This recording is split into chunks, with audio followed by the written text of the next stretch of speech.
Hello and welcome. Well, Keir's been talking about immigration. And of course, the Labour Party was in the wings waiting for about 14 years, and Keir for a few of those years. So, of course, the first thing that he did when he got the keys to number 10 was tackle the immigration issue head on. Oh, no, it wasn't. The first thing he did seemed to be to put the most vulnerable in the country at even greater risk. But never mind about that. Forget about that, because here he is now talking about immigration, and this time he means business. He's just finished saying that essentially the country was treated as a laboratory by the Tories in terms of immigration, but no more. Keir, well, he's going to change things. Oh, and by the way, this is nothing to do with reform at all. This was always what he was going to say, and it was always how he was going to say it. Well, no more. Today, this Labour government is shutting down the lab. The experiment is over. We will deliver what you've asked for time and again, and we will take back control of our borders. And let me tell you why. Please do. Because I know, on a day like today, people who like politics will try to make this all about politics, about this or that strategy, targeting these voters, responding to that party. No. I think he means reform, but he's not responding to reform at all. He's telling you that's not what he's doing, so it's not what he's doing.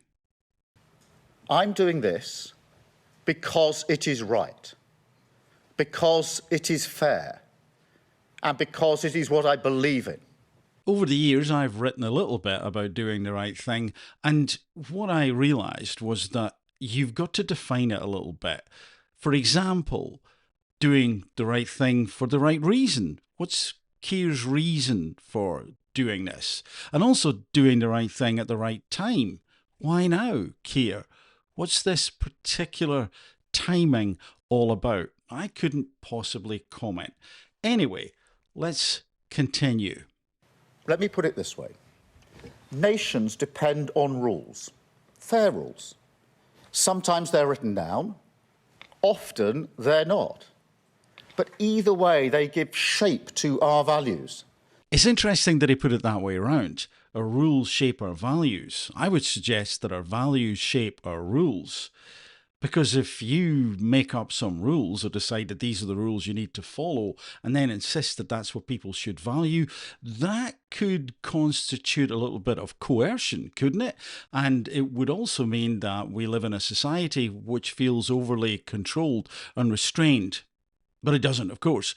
Guide us towards our rights, of course, but also our responsibilities, the obligations we owe to each other.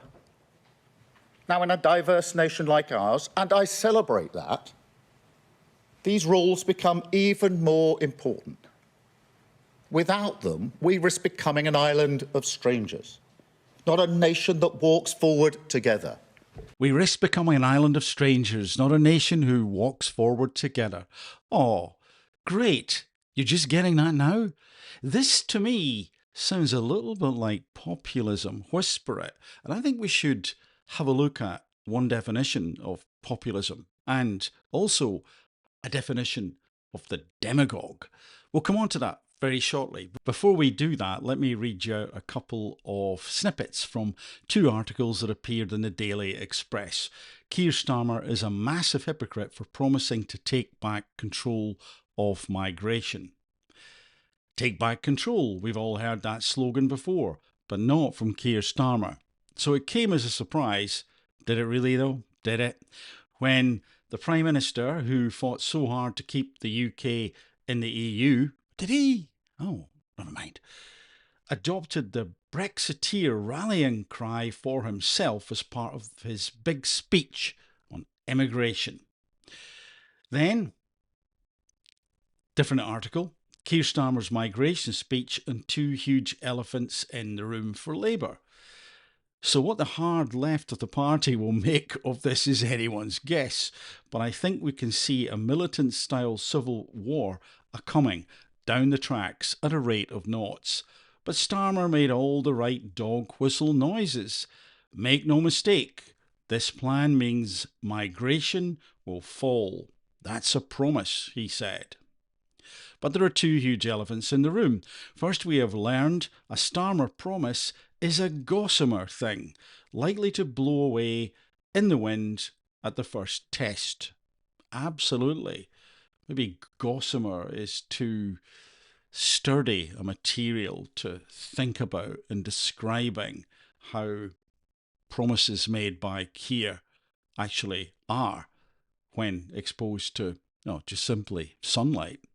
And second, while he might at least be trying to close the migrant door forced wide open by Tony Blair to allow untrammelled inward migration 20 years ago, there was no mention of how he planned to tackle illegal migration. And as Nigel Farage pointed out, by the time Starmer was publicly announcing the launch of the white paper at 8:30 a.m. today, already 250 young men had arrived on Britain's shores by the now infamous small boats, and a white paper that doesn't take illegal migration seriously isn't worth the paper it's written on. And yeah, it's good to hear Keir Starmer talk about it, but is this anything more than a knee-jerk reaction to the recent drubbing that Labour received in the local elections? Isn't this more about a response to that? Yes, of course, there's been work going on by the Labour Party, but it doesn't sound entirely convincing. I mean, let's listen to Yvette Cooper. So we're setting out plans for a substantial reduction in net migration. You'll know that we've had many targets, promises from Conservative governments in the past, all of which have been broken. I think they've undermined the credibility of anything that governments do, and that's why we're not taking that approach. So we're not taking that specific target approach. So, because the Tories have undermined trust in government, you've actually done quite a lot to do that yourselves, Labour people. We're not going to take the target approach. Okay, that's an interesting flex. Thank you for that. As promised, let's now look at the demagogue versus the populist. What's the difference? Demagogue and populism are both political terms that involve appealing to the emotions and prejudices of the general public. Before you think, oh, hold on a second, are they calling us prejudiced? Everybody has biases. Sometimes they're called prejudices. We have to make decisions to survive very often as we look at threats, opportunities, and you can call them prejudices. That itself is an emotive way of describing it. Certainly filters, certainly schemas, certainly paradigms, certainly frames of references. We need those. All of us need those. However, while a demagogue is a leader who gains power by exploiting fear and prejudice, often through deceptive or manipulative tactics, that doesn't sound good, does it? Populism is a political ideology that seeks to represent the interests of the common people against the elite or the establishment. Oh, I see. And that's useful if the elite and the establishment seem to be a little bit compromised, a little bit corrupt, a little bit interested in themselves. Then, in my opinion, populism is incredibly important. While both can be effective in mobilising support and gaining power, populism is generally seen as a more legitimate and inclusive form of political movement. And you have heard, probably, Keir Starmer talking in derogatory terms about populism. I wonder why. This little snippet from the web continues. Whereas demagoguery is often associated with authoritarianism and manipulation. So what are we seeing here from Keir? Are we seeing him being a populist, a thing that he decried really recently? Or are we seeing him do something a little bit more manipulative? A little bit more along the lines of, I will do what it takes to not only get in power and gain more power, but to retain that power.